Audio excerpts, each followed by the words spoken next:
Alright guys, let's continue with part E from 2024 A-Level paper 3 question 2. Okay, so now we have a break from the kinetics of the first few parts. We are now looking at compound FC11H14O. Okay, so we are told that it contains a branch carbon chain connected to this structure that we see at the bottom here. F has two functional groups. Okay, so F has this 2-cyclopentene 1-on. It also has two different functional groups. Display cis trans does not have a chiral center. Okay, so a series of tests is carried out on F. Table below shows the compound form and other information when F is added to different reagent. Let's take a look at table 2.1. Okay, so when you try to reduce it with hydrogen and a nickel catalyst, you actually get G. And G, after the reduction, contains 3 chiral centers. Okay, so which means what? The number of H actually increased by 8. Okay, so that is a plus 8 hydrogen here, which means that there is like 3 alkenes. Yeah, there's 3 alkenes. Because this is also going to reduce the ketone. Okay, so the ketone, right? The ketone in this structure here would have been reduced together with the alkenes already inside there. So it means that total there should be 3 alkenes and 1 ketone in F. Okay, so that's the info that we have. Number of carbon actually stayed the same. Okay, then we add excess liquid bromine, no UV light. Okay, so if no UV light, right, and you add liquid bromine, yeah, you are going to just get 6 bromine added, so 3 alkenes is confirmed. Okay, so you might want to write down the type of reaction. This is electrophilic substitution 3 times. The first one is actually a reduction. Okay, let's look at test number 3, 240 mph. This is just condensation.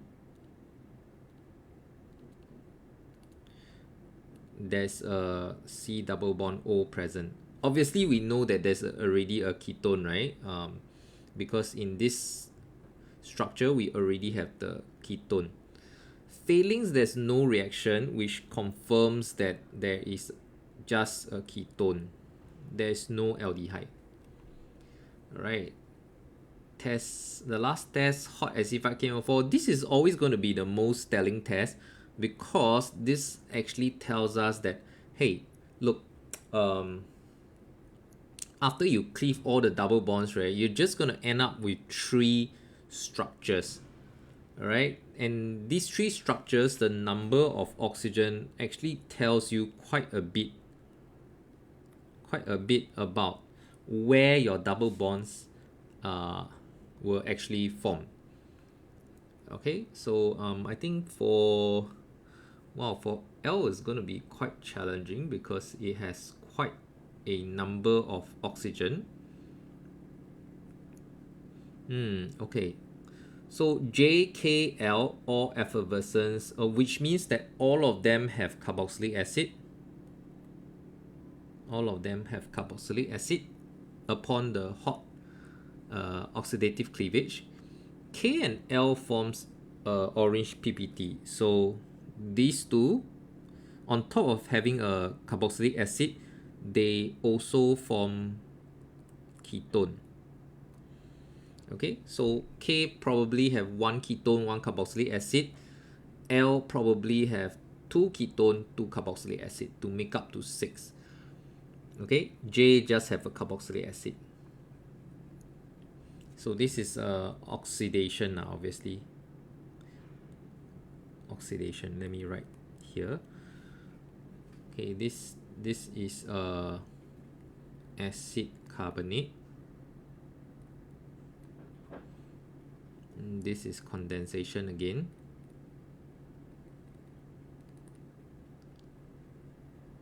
so we've answered this question. Type of reaction, what functional group, include your reasoning. Okay, so we're gonna come out with J, K, and L. Okay, so I think J should be quite straightforward because it has 2 carbon, just 1 functional group carboxylic acid. So J looks like this. Okay, so just add in CH3. That's basically it. That's your J. Now K, we have 4 carbon, so we will basically just put straight chain to keep it simple. 1, 2, 3, 4, and we have actually a carboxylic acid at the end, and we probably have a ketone somewhere here.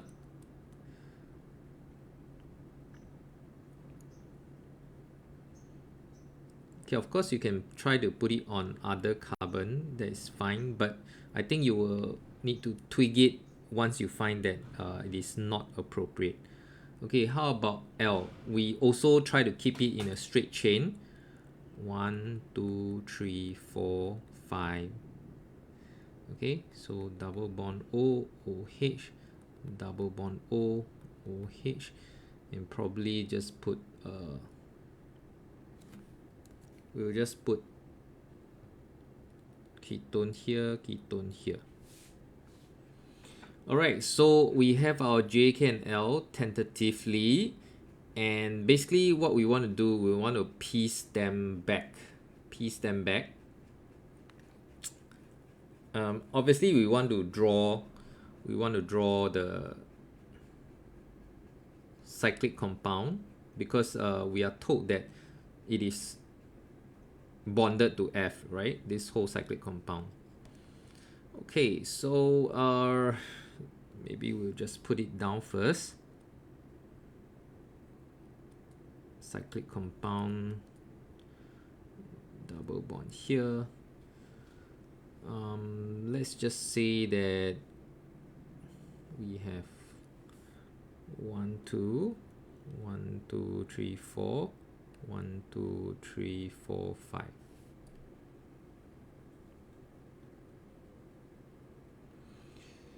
One, two, three, four.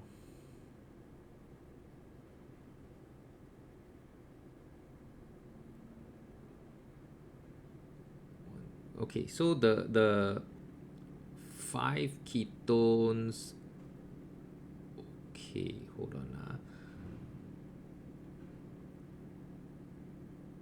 Okay, so this has to label as L. Probably comes from the cyclic structure, yeah, because once you cleave this thing,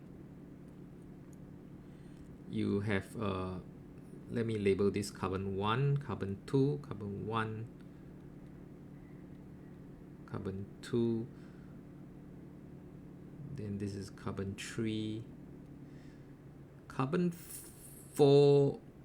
Carbon 4 have the ketone as well, so we'll add in a double bond here, so that when you cleave, right, you have a ketone. Then this will be carbon number 5. Okay, so we account for 1, 2, 3, 4, 5 already. Then we'll just want to put in K. So we started off with this. This is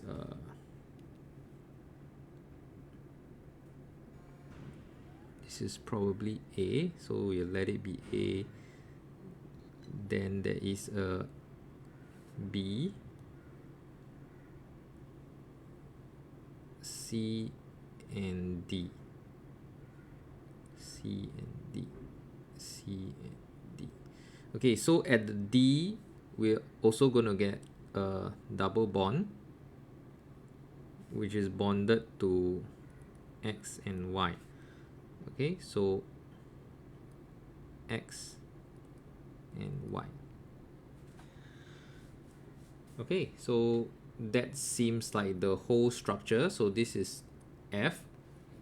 We are also asked to draw G and H. I think G and H should be pretty straightforward. Okay, let's try and draw G. Okay, so we're gonna put in we're gonna take away all the CC double bond. So G will look something like this.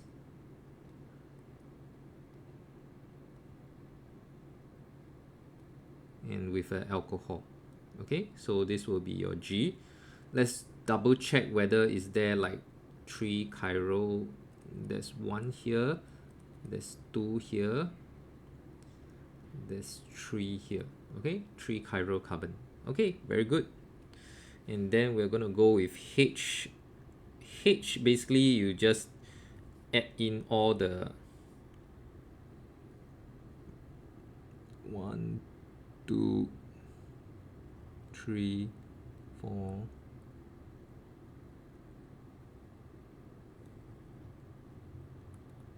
Okay, so you add in the BRs.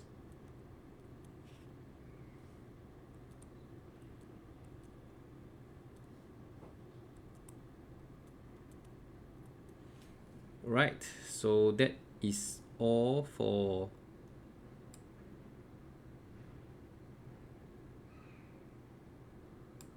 okay, hopefully y'all can see. Okay, so that is your H. Okay, so this is a 10-mark question. It is well worth the effort, yeah.